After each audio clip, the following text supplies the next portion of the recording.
Hey everyone, welcome back to the channel. In today's video, I'll show you how to easily join a classroom in the Duolingo app. If your teacher gave you a classroom code and you're not sure where to enter it, don't worry. First, open the Duolingo app on your phone. Next, look at the bottom and tap on the profile icon.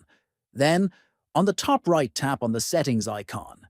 From there, scroll down and select Duolingo for Schools. This option allows you to connect your account to a classroom created by your teacher.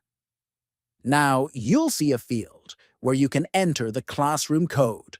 Type the class code that was shared with you by your teacher. Finally, after entering the code correctly, tap Submit. You'll be added to the classroom automatically, and your teacher will now be able to track your learning progress and assignments. That's it. Now you're successfully connected to your Duolingo classroom. This helps your teacher guide your progress and assign lessons. Thanks for watching, and see you in the next video.